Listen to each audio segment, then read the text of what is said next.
this is my second views and thoughts on Almost Naked Animals.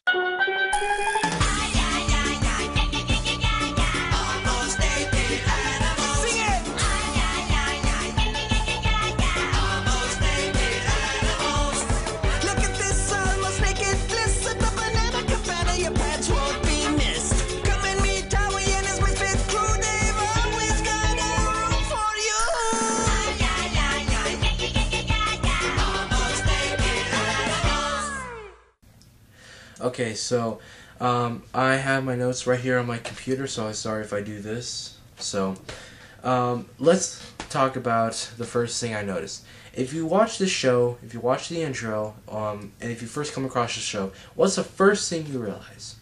Probably the animation. Now, some people don't really look at the animation thoroughly and just say, "Oh my God, this is the worst animation ever." But when I first look at a show, I can say, you know what? Even though the animation is not great, maybe it still could be a good show. Now the intro is kind of catchy but annoying. See, you can have a catchy intro, and let me tell you, many shows have given very catchy and very memorable intros. This one does it for the wrong reason. Now, a lot of you might disagree with me, but hey, we're only on the intro part, so I'm kind of nitpicky. Let's go on to the show itself. Now, another thing I've noticed quite fast is that the jokes. If you hear some of these jokes, you'll see that they're kind of stale and somewhat overused. Let me explain. Now, if you take the episode where Howie and Duck made a son and they have to dismantle it once the original son comes up, the overused joke or the running joke, Duck's inventions exploding and him saying, "I knew that would happen." Now, there's nothing wrong with having a running joke or a running gag. In fact, sometimes it could be really funny. You see Kel's orange soda bit? That was really funny. But this one kind of fails to do that. I mean, it kind of, I don't know, I guess some of the jokes are stale and some of them are overused. But you know what? As we said in our Amazing World Gumball review, not every show is perfect. But this show, it's kind of one bad joke after another. Now, it has made me crack a smile and maybe even chuckle a couple times, but the only reason is because of Duck. Duck is a stupid character, but he's also kind of the best character. If you're a fan of the show, your favorite character is most likely Duck. Now, is this my favorite character of the show? Yes. Do I like the show in particular? No. But I'm trying to have a structure where even though I don't like the show, I would at least have some sort of favorite character. So, yeah. So, Almost Naked Animals would be Duck. So, yay for Duck. Now, I think I noticed the fact that a lot of people are complaining about the title Almost Naked Animals. That's kind of a tease right there if you really think about it.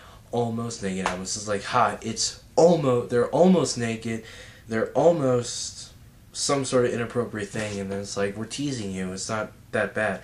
Now, what they mean by Almost Naked Animals is that if you really look where this takes place, the Banana Cabana, you can see that there's an ocean right there, and it's sort of like a sea that goes on really far. This is trying to take at the fact that the reason they wear underwear is because they live right by the ocean and you could use them as swim trunks. Now, again, I wouldn't mind this too much because actually some of the animals actually do wear boxers, which could be swimming trunks if they're a little longer, a little more fabricy, but some of them, they actually do wear tighty whities. And that's kind of where it gets me. It's okay, you're teasing us, and then you're not teasing us, and then you're teasing us by not even showing some sort of little nudity, except Saliva Drive, where the rooster takes off his little, I don't know, robe thing. That's another tease part right there. But with a show named like that, anybody would come across saying, how the heck is this on a kid's show? I mean, you could take regular show. Regular show, they say crap a lot and pissed. Well, they don't say pissed or crap a lot, but they do have some preteen, teen stuff in there, which I really respect. And as for Gumball, he is naked sometimes, but it's like kind of a reality show style. Like they would have some sort of fuzzy box around it. It has done that. Total Drama Island has done that with Owen and Heather with her breasts. I used to watch the first one. After that, I just hated it. Anyways, moving on. So, yeah, so, teasing, so, I don't know, maybe that's why it's called Almost Naked Animals, to tease us and to say, haha, it's not an adult show. Anyways, another thing you might notice about the Almost Naked thing is that they're shaved. So, but here's what doesn't make sense. Now, this could be for humorous purposes, but it doesn't make sense to me. The fact that the narwhal, the octopus, and the bat, I think, is the only one I could think of, has fur on them. The bat, I'm not too sure, because I never really studied bats, or never really was interested in bats, but I don't think they have fur. If they do, then please feel free to tell me in the comments. Owl or bats have fur. So correct me if I'm wrong with that. I know for a straightforward fact that animals that live in the water definitely don't have fur. That's a straightforward fact right there. So why do they have like little scrub, like little fur on them? I don't know. Okay, so another thing I want to point out is kind of minor. Some of the episodes I watched about in a whole, about like if you show me Almost Naked Animals on the TV, in a whole, it'll be about 4, like back to back to back to back. But as separate episodes, it's about 8. So 8 episodes. Yeah. So I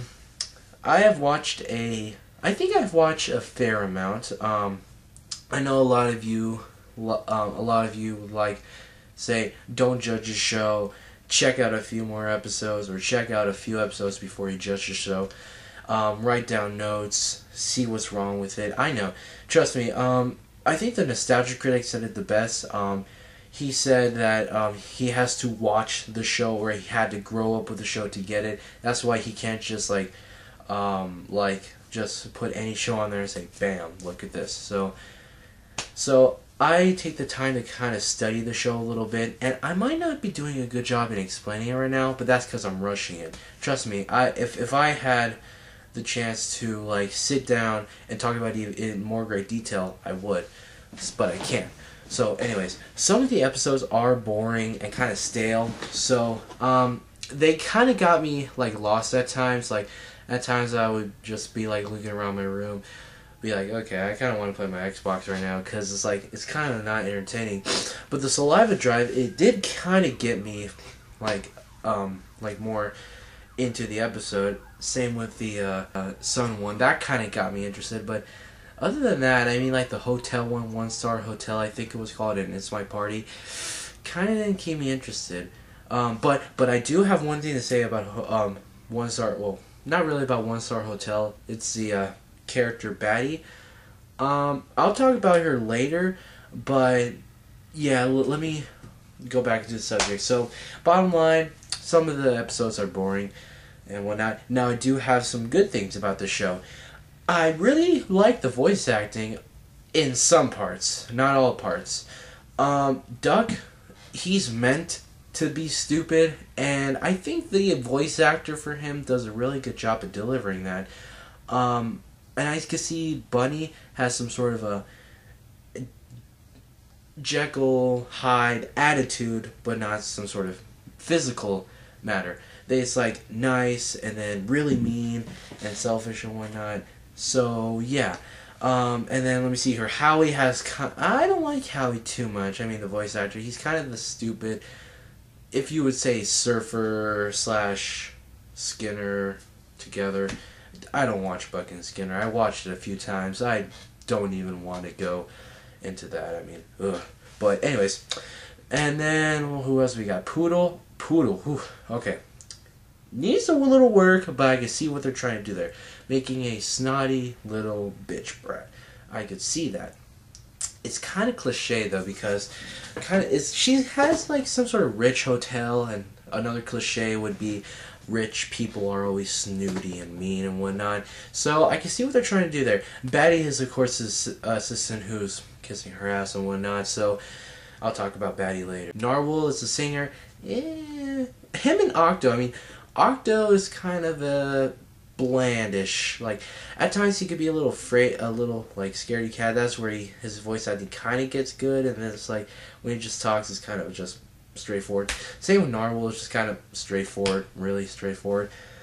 Okay, and then Sloth. Sloth they don't show too much. I think Sloth is okay. I mean, they don't show her too much. All I can say is she likes Howie, and once Howie's in the room, she's like in some sort of love trance. So yeah, so those are my views on the characters and whatnot. So let's go down, or let's go. Okay, 2 things I want to get through and just get this done. Alright, if you noticed in Saliva Drive, even though I kind of like the plot a little bit, some parts it can get really boring. Now they do this pretty well by adding in some sort of quick joke. Like, say I'm just talking right now and then all of a sudden you saw some Nostalgia Critic clip that was extremely funny to you. Bam! And then back to here. Kind of like that. See, what I'm trying to say is I don't make jokes. I kind of go for the straightforward information thing. If I do want it to make jokes, I would put like pictures on the screen or something. So yeah, but here's what happens. Howie and Octo are having a conversation, and then Piggy. Oh, I forgot to mention Piggy. His voice acting. Whew, I kind of like it. It's pretty cool. He's kind of that snotty little like I don't know why, but he kind of reminds me of Nikolai and Antoine mixed together from Sonic SAT.AM. But yeah, he's my second favorite because he's kind of cool, but of course he's kind of like downplayed a little bit. Anyways, back to what I was saying. So Piggy wanted ordered like some sort of fire trash thing, and the man who was delivering like kind of threw it at him. He was like, and then hit him. Now, and went back to the conversation. And of course, I heard like little music, like little melody, like ding. So like kind of like applause, or that's a funny joke. I've noticed those 2 things. Are those like the signs to say, hey, wait, here, we just thought of a quick joke. Look at. So, and then ding, like laugh, applauso. So, could that be it, or is it just me? I mean, the music part maybe I could let slide, but the quick joke, I don't know what they're trying to do there. I think they're just saying, oh, this is a boring conversation, we need a joke in there. I mean, Family Guy, it works perfectly. I love Family Guy, so yeah. Same with South Park, it works perfectly. So, I don't know, maybe they're trying to go for that matter. I mean, the show Almost Thinking Animals is, I'm going to assume, is targeting to more of a teen demographic, except it's not doing well. I can see it as a little kid show, sure, but those animals need to grow fur and put clothes on. It's disgusting. Alright, I already talked about the characters. If you want me to say anything more about them, leave a comment below and I'll just give you my other views about it. Now, Batty. Okay, why is this character so interesting to me? Why do I really want to talk about her? Well, I was researching this the other day, and it turns out, like, I watched another episode just to get, like, a little more feel for it, and then I kept listening. I'm like, you know what? Batty sounds so familiar. Let me listen in closer, and then I was like, she sounds so familiar. Where is she from? So I was researching all over Wikipedia and other legit sites, and then I'm like, oh, this one show came up called Mucha Lucha, you guys might have heard of it, and she voice acted the Flea. Now, if you want us to do a Mucha Lucha review, definitely put it comment below, but I'll do a quick little skim through right now. The Flea was my favorite character when I was like a little kid, like around 6, 7, 8. The Flea was awesome, and I really liked the voice acting. So imagine my surprise when I was like, how can she go to the Flea? Oh, and one more thing, I think she did Snap on Chalk Zone, so it's like the Flea, Shock Zone to this, plus a little stuff in the middle. So imagine my surprise is like, one of my favorite voice actors is here. Wow. So that's why Batty is like an interesting character to me, because I grew up with the same voice actor that did Mucha Lucha, Shock Zone, and whatnot. So yeah, that's why Batty is so interesting to me. Now, she's not my favorite character, even though I like her voice because it's the same as the Fleas somewhat. She's just too much of a kiss-up. I mean, good God. I mean, it's so cliched. It's like kiss up here, kiss up that. So, yeah, Batty, interesting to me, but the character is not. Okay, now my final thoughts on the show. And I have it right here, so I'm going to read it off. So, okay. It's not the best show. I really hope it doesn't stay too long. The characters are not the best. The story plots are somewhat cliched, and but not all the time though. The best parts of the show is Duck, because he's so stupid but funny. So if I really had to get a rating out of 10, I would give it a 4.5. And that's kind of generous, only because like Batty's in there. I mean, Batty, good man, I can't believe she stooped that low. Please, for Anyways, I'm sorry. So, and animation's not the best, and the jokes are kind of stale. So that's my thoughts on it, guys. That's my second views on Almost Naked Animals. It's a little more detailed than Funny Business 12 because I kind of studied the show. Leave a comment below. I want to hear your views on it. How did I do? You liked it or not? So yeah, we have more reviews coming out soon. I promise. This one is kind of rushed, and I'm not really going to edit that much, but don't worry. Things are coming on the way, I promise. And we will get a video out each weekend if it kills us. Alright guys,